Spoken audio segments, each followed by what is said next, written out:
নমস্কার, আপনারা দেখছেন গ্লোব টিভি। সবার পাশে সবার সাথে গ্লোব নিউজ নিয়ে এখন আমি সুপর্ণা রয়েছি আপনাদের সঙ্গে। এক নজরে দেখে নেব আজকের বিশেষ খবর। বিপ্লব মিত্রের সমর্থনে অভিনেতা দেব।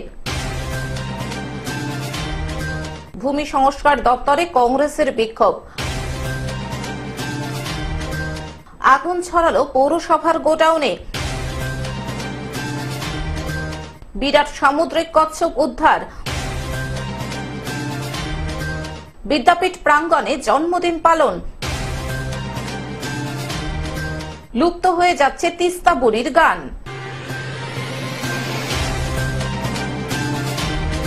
আসছে বিস্তারিত খবরে। বিপ্লব মিত্রের সমর্থনে অভিনেতা দেব। রাজ্য জুড়ে চলছে গ্রীষ্মের দাবদাহ, সূর্যের প্রখর তাপ, তার সঙ্গে বাংলায় নির্বাচনের উত্তাপ। রাজ্য জুড়ে সপ্তম দফায় লোকসভা নির্বাচন। ইতিমধ্যে প্রথম দফার নির্বাচন শেষ হয়েছে।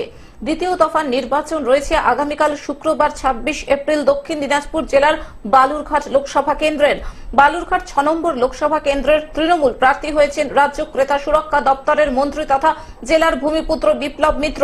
অন্যদিকে বিজেপির প্রার্থী হয়েছেন রাজ্য বিজেপির সভাপতি ডক্টর সুকান্ত মজুমদার।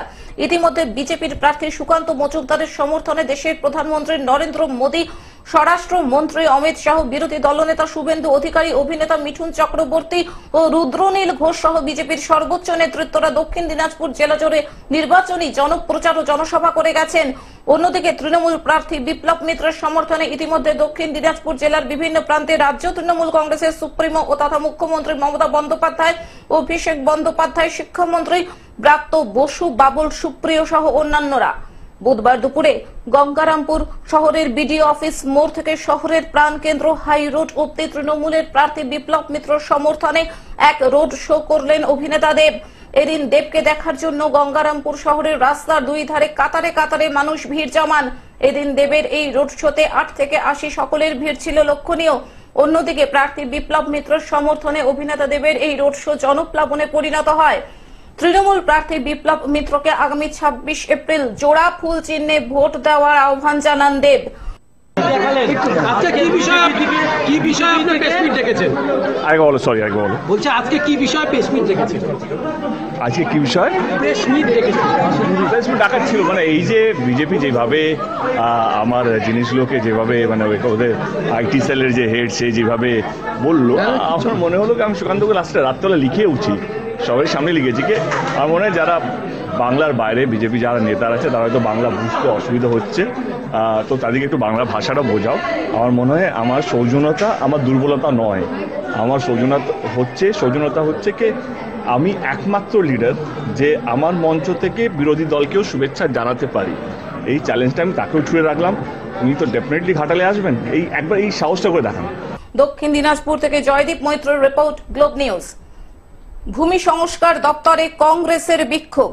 বসিরহাট মহকুমা ভূমি ও ভূমি সংস্কার দপ্তরে জাতীয় কংগ্রেসের বিক্ষোভ। বসিরহাট বোটঘাট থেকে মিছিল করে ভূমি সংস্কার দপ্তরে প্রবেশ করে কংগ্রেস নেতা কর্মীরা। ভিতরে ঢুকে তারা ভাঙচুর চালায়। কম্পিউটার থেকে শুরু করে একাধিক সামগ্রী ভেঙে দেওয়া হয়। ওই দপ্তরের আধিকারিক জাহাঙ্গীর কবিরের সঙ্গে তর্কাতর্কিতে জড়িয়ে পড়েন বিক্ষোভকারীরা। ঘটনাস্থলে আসে বসিরহাট থানার বিশাল পুলিশ বাহিনী। বিক্ষোভকারীদের হঠিয়ে দেওয়া হয় অফিসের ভিতর থেকে। তারপর দপ্তরের সমস্ত কাজ কিছুক্ষণের জন্য বন্ধ করে রাখা হয়। বিক্ষোভকারীদের অভিযোগ অবৈধভাবে নাম পরিবর্তন করা, জমির চরিত্র বদলানো, নামে বেনামে জমি হস্তান্তর করা থেকে শুরু করে একাধিক অভিযোগ নিয়ে তারা দপ্তরের ডেপুটেশন দিতে এসেছিল, কিন্তু তার আগেই চলে ভাঙচুর। এটা আমরা অস্বীকার করছি না, বিএলআর অফিসগুলোতে কিছু অসাধু চক্র আছে, কিন্তু ভোটের প্রাককালে বাজার গরম করার জন্য বসিরহাটের কংগ্রেস তার অস্তিত্বহীনতায় ভুগছে। তাই অস্তিত্ব প্রমাণ করার জন্যই এরকম একটি নেতিবাচক ধ্বংসাত্মমূলক কার্যাবলী তারা করেছে। আসল কথা পাবলিসিটি নিতে হবে। সেই পাবলিসিটি নেওয়ার জন্যই কংগ্রেসের যে নেতৃত্ব এসেছিল তারা নিজেরাই হতাশগ্রস্ত। সিপিএম না কংগ্রেস এই সিটটা নেবে তাই নিয়ে ওদের মধ্যে এখনো লড়ালড়ি মেটেনি শুনছি। সুতরাং পাবলিসিটি নিতে হবে, পাবলিকের কাছে নিজেদেরকে অস্তিত্ব বাঁচিয়ে রাখার জন্য এরকম নেগেটিভ পলিটিক্স, এরকম ডিস্ট্রাকটিভ মানসিকতা নিয়ে তারা কাজ করছে। বসিরহাট থেকে সৌমাভু মণ্ডলের রিপোর্ট, গ্লোব নিউজ। আগুন ছড়ালো পৌরসভার গোডাউনে। ঘটনাটি ঘটে বুধবার মেদিনীপুর শহরের জজ কোর্ট এলাকায়। জানা গিয়েছে 23 নম্বর ওয়ার্ডের জজ কোর্ট এলাকায় যে প্রাথমিক স্বাস্থ্য কেন্দ্রটি রয়েছে তার পাশে মেদিনীপুর পুরসভার একটি গোডাউন রয়েছে। আর এই গোডাউনে অমৃত প্রকল্পের কাজে ব্যবহৃত সমস্ত পাইপ সংক্রান্তীয় জিনিসপত্র মজুত করে রাখা ছিল। এই গোডাউনের পাশে একটি পার্ক পরিষ্কার করছিলেন কয়েকজন। তারপর সেই পার্কে যত আবর্জনা ছিল তা একটি জায়গায় তারা জড়ো করে আগুন লাগিয়ে দেয়। সেই আগুন ছড়িয়ে চলে আসে পুরসভার গোডাউনে। বাতাস বওয়ার কারণে তড়িঘড়ি আগুন ছড়িয়ে যায় পুরসভার গোডাউনে। খবর দেওয়া হয় মেদিনীপুর দমকল বাহিনীতে। দমকলের 3টি ইঞ্জিন ঘটনাস্থলে আসে এবং আগুন নিয়ন্ত্রণে আনার চেষ্টা চালায়। ঘটনাস্থলে আসেন পৌরসভার চেয়ারম্যান সৌমেন খান। তিনি বলেন, এই গোডাউনে আনুমানিক 20 লক্ষ টাকার জিনিসপত্র মজুত করে রাখা আছে, যেগুলি অমৃত প্রকল্পের কাজে ব্যবহারযোগ্য। তার পাশের উদ্যানে পৌরসভাকে না জানিয়ে হঠাৎ কেন আগুন লাগালো, এইটা নিয়ে একটা নোটিশ করা হবে তাদেরকে। এলাকায় কিছুটা হলেও চাঞ্চল্য ছড়ায়। সেটা হচ্ছে সারা পশ্চিমবঙ্গের সঙ্গে সন্দেশখালীর সঙ্গে তালে তাল মিলিয়ে বসিরহাট 1 বিএলআর অফিসও গরিব মানুষের জমি ভুয়ো দলিলের মাধ্যমে কেটে তৃণমূলের নেতাদের নামে করে দিয়েছে। তৃণমূলের নেতারা গরিব মানুষের হাজার হাজার বিঘা সম্পত্তি তারা দখল করে নিয়েছে। এই গরিব মানুষ 5-7 বছর ধরে এই বিএলআর অফিসে হেঁটে হেঁটে সেই জমি আর কোনো সংশোধন করতে পারেনি। তাদের হেঁটে হেঁটে পায়ের তলার চড়া পড়ে গেছে। গরিব মানুষের সাধারণ কথা তাদের কানে যাচ্ছে না। তাই সেই সমস্ত যাদের জমি কেড়ে নিয়েছে তারা একত্রিত হয়ে আজকে বিএলআর অফিসে তাদের দাবি জানানোর জন্য গিয়েছিল। পশ্চিম মেদিনীপুর থেকে কল্যাণ মণ্ডলের রিপোর্ট, গ্লোব নিউজ। বিরাট সামুদ্রিক কচ্ছপ উদ্ধার। হাওড়ার বাগনান থানার অন্তর্গত বাক্সিহাট পঞ্চায়েতের মানকুর শীতলাতলায় প্রায় 38 থেকে 40 কেজি ওজনের বিরাট সামুদ্রিক কচ্ছপ অলিভ রিডলে উদ্ধার হয়। কচ্ছপটি রূপনারায়ণ নদীর পাড়ে পড়েছিল। স্থানীয় যুবক রাজু কোটাল ও বাদল পাত্র নদীর পাড়ে দেখতে পেয়ে নামিয়ে দিলেও কচ্ছপটি যেতে পারেনি। তারা সঙ্গে সঙ্গে ডাঙায় তুলে এনে বাগনান থানায় খবর দেয়। বাগনান থানার আধিকারিকেরা যোগাযোগ করেন হাওড়া জেলা যৌথ পরিবেশ মঞ্চের সদস্য ও বন্যপ্রাণ সংরক্ষণকারী চিত্রক প্রামাণিকের সঙ্গে। কিছুক্ষণের মধ্যেই চিত্রক প্রামাণিক তার সঙ্গী চিন্তন প্রধান, সুমন্ত দাস ও তিতাস প্রধানকে নিয়ে এলাকায় গিয়ে দেখেন একটি বিরাট অলিভ রিডলে কচ্ছপ। ভীষণ ক্লান্ত হয়ে গেছে কচ্ছপটা। বাম দিকের ফ্লিপারেও চোট আছে। প্রশান্ত মহাসাগর, আটলান্টিক মহাসাগর, বঙ্গোপসাগরেই মূলত এদের বসবাস। গভীর সমুদ্রে এরা থাকে। পাশের রাজ্য উড়িষ্যার উপকূলে ডিম পাড়তে আসে। কোনো কারণে দিকভ্রান্ত হয়ে নদীতে চলে এসেছে। এলাকায় প্রচুর মানুষ জড়ো হয়ে যায়। চিত্রক প্রামাণিক ও তার সঙ্গীরা গ্রামের মানুষদের এই কচ্ছপটি সম্বন্ধে বিস্তারিত বিবরণ দেন। কয়েক বছর আগে ওই এলাকায় আরো 2টি অলিভ রিডলে কচ্ছপ পাওয়া যায়। একটিকে ভুলবশত মানুষ মেরে ফেলে ও অন্যটি বন বিভাগে দিয়ে দেওয়া হয়। রাতের দিকে হাওড়া বন বিভাগের কর্মীরা এসে কচ্ছপটি উদ্ধার করে গড়চমুখ চিড়িয়াখানায় নিয়ে যান চিকিৎসার জন্য। হাওড়া জেলার মতো নন ফরেস্ট এলাকায় 40 কেজি ওজনের বিশাল আকার কচ্ছপ এই প্রথম পাওয়া গেল। আমরা এখন আছি হাওড়া জেলার অন্তর্গত, এটা বাগনান 1 নম্বর ব্লকের বাগনান থানার অন্তর্গত মানকুর শীতলাতলা লাইব্রেরি এরিয়ার কাছে। তো এখান থেকে আজকে সন্ধেবেলা আমাদের এই মানকুরের পাশেই রূপনারায়ণ নদী, তো এখানে রাজু কোটাল ও বাদল পাত্র ওনারা নদীর ধারে ছিলেন এবং দেখতে পান যে একটি অলিভ রিডলে টাটেল, যেটা সামুদ্রিক কচ্ছপ, যেটা আমাদের হাওড়া জেলায় সচরাচর দেখতে পাওয়া যায় না। তো সেই কচ্ছপটি নদীর ধারে অসুস্থ অবস্থায় পড়ে আছে। তো ওনারা দেখা মাত্রই বাগনান থানার সাথে যোগাযোগ করেন এবং বাগনান থানা থেকে আমাদের সাথে যোগাযোগ করা হয়। তো আমি ছিন্দন প্রধান, তিতাস প্রধান এবং সুমন্ত দাস, আমরা 4 জন এসেছি। তো আমরা বন বিভাগের সাথেও যোগাযোগ করেছি, বন বিভাগের কর্মীরাও আসছেন। তো এই কচ্ছপটি অসুস্থ গুরুতর, তাই একে আমরা বন বিভাগের হেফাজতে তুলে দেব। হাওড়া থেকে কৌশিক ঘোষের রিপোর্ট, গ্লোব নিউজ। বিদ্যাপীঠ প্রাঙ্গণে জন্মদিন পালন। আজ বৃহস্পতিবার পূর্ব বর্ধমান জেলার কাটোয়া 2 নম্বর ব্লকের অগ্রদীপ বিবেকানন্দ বিদ্যাপীঠের ছাত্রছাত্রীদের জন্মদিন পালন করা হলো বিদ্যাপীঠ প্রাঙ্গণে। পড়াশোনা, খেলাধুলা ছাড়াও বিভিন্ন অনুষ্ঠানের আয়োজন করা হয় এই বিদ্যাপীঠের পক্ষ থেকে। এর পাশাপাশি অগ্রদীপ বিবেকানন্দ বিদ্যাপীঠের পক্ষ থেকে এক অবসরপ্রাপ্ত বিএসএফ জওয়ান শিবশঙ্কর ভট্টাচার্যকে সংবর্ধনা দেওয়া হয়। আজকের একটা বিশেষ দিনে বিবেকানন্দ স্কুল থেকে আমাকে আমন্ত্রণ জানিয়েছেন এবং আসার পর আমার খুব সুন্দর লাগলো।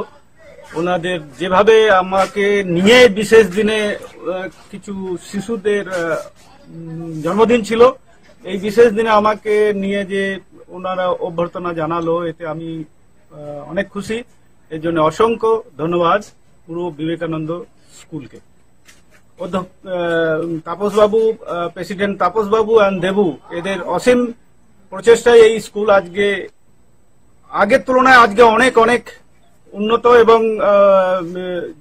আরো ভালো হওয়ার চেষ্টায় আছে। আমি চাইবো স্কুল আরো বাড়ুক এবং প্রত্যেকটা গার্জেনদের এটা নিশ্চিত করা উচিত যে স্কুলের নিয়ম শৃঙ্খলা দেখেই বাচ্চাদের অ্যাডমিশন করায়। এদিন কেক কেটে জন্মদিন পালন করা হয় 7 জন ছাত্রছাত্রীর।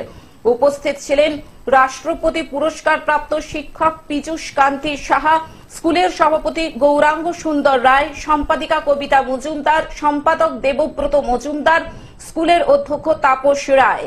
এই অনুষ্ঠান দেখতে হাজির হয়েছিলেন ছাত্রছাত্রী থেকে অভিভাবক, অভিভাবিকারা এবং শিক্ষক শিক্ষিকারা।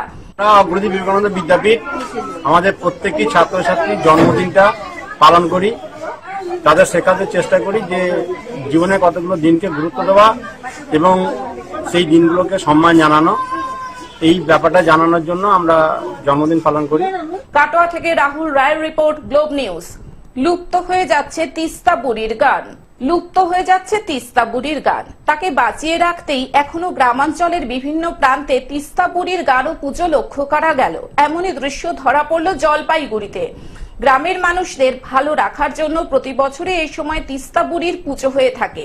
মূলত রাজবংশী সম্প্রদায়ের মানুষেরা এই পুজোর সাথে যুক্ত থাকেন। একটি ছাতাকে নিয়ে তিস্তা বুড়ি রূপে তাকে পুজো করা হয় এবং বাড়ি বাড়ি গিয়ে অর্থ বা কিছু সংগ্রহ করে সেগুলি মূল পুজোয় ব্যবহার করা হয়। বর্তমানে তিস্তা বুড়ির পুজো চোখেই পড়ে না, তবুও কিছু রাজবংশী সম্প্রদায়ের মানুষেরা এই পুজোকে বাঁচিয়ে রাখতে তিস্তা বুড়ির পুজোতে অংশগ্রহণ করেন। এটা হলো বছরে একবার করে আমরা পূজা করি তিস্তা বুড়ি মা। এই তিস্তা বুড়ি মার পূজা করলে গ্রামবাসী সবাই ভক্তগণ ভালো থাকে। আর কে ভালো থাকুক আর না থাকুক, আমরা সবাই ভালো কামনার জন্য আমরা এই তিস্তা বুড়ি ছাতা ধরে আমরা বছরে 5 দিন একবার পুজি। আর আমরা এই পূজাটা প্রত্যেক বছরেই আমরা করি। কিভাবে করেন? কিভাবে করি, আমরা ছাতা নিয়ে আমরা নিরামিষ খেয়ে আমরা বাড়ি বাড়ি সন্ধ্যাবেলা বিকালবেলা বের হই আর ভিক্ষা করে করে গান গেয়ে গিয়ে ভিক্ষা তিস্তা বুড়ির গান গেয়ে গিয়ে ভিক্ষা করি। ভিক্ষাগুলো যত চাল টাকা পয়সা আমাদের ইসে হয় পূজার জন্য জমে, সেগুলো আমরা লাস্টের দিনে ওগুলো বিকৃত করে পূজা। মূল পূজা কবে? পূজা আজকেই আমাদের পূজা। জলপাইগুড়ি থেকে সায়ন সেনের রিপোর্ট, গ্লোব নিউজ।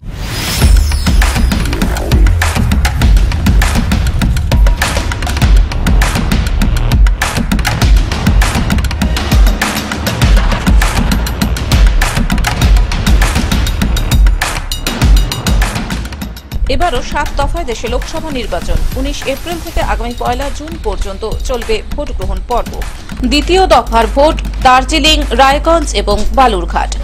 দার্জিলিংয়ে তৃণমূল কংগ্রেস প্রার্থী গোপাল লামা, বিজেপি প্রার্থী রাজু বিস্তা এবং কংগ্রেস প্রার্থী ডক্টর মুনিশ তামাং। রায়গঞ্জে তৃণমূল কংগ্রেস প্রার্থী কৃষ্ণ কল্যাণী, বিজেপি প্রার্থী কার্তিক পাল এবং কংগ্রেস প্রার্থী ডক্টর আলী ইমরান রামজ। বালুরঘাটে তৃণমূল কংগ্রেস প্রার্থী বিপ্লব মিত্র এবং বিজেপি প্রার্থী সুকান্ত মজুমদার। এখন থেকে গ্লোব টিভি দেখুন আপনার স্মার্টফোনেও। গুগল প্লে স্টোর অথবা অ্যাপল স্টোর থেকে ডাউনলোড করুন গ্লোব টিভি লাইভ অ্যাপ এবং জিও টিভি অ্যাপ। এছাড়াও জিও ফাইবারেও গ্লোব টিভি দেখুন 1457 নম্বরে। আজকের মতন গ্লোব নিউজ এখন এই পর্যন্তই। দেখতে থাকুন গ্লোব টিভি, সবার পাশে সবার সাথে। নমস্কার।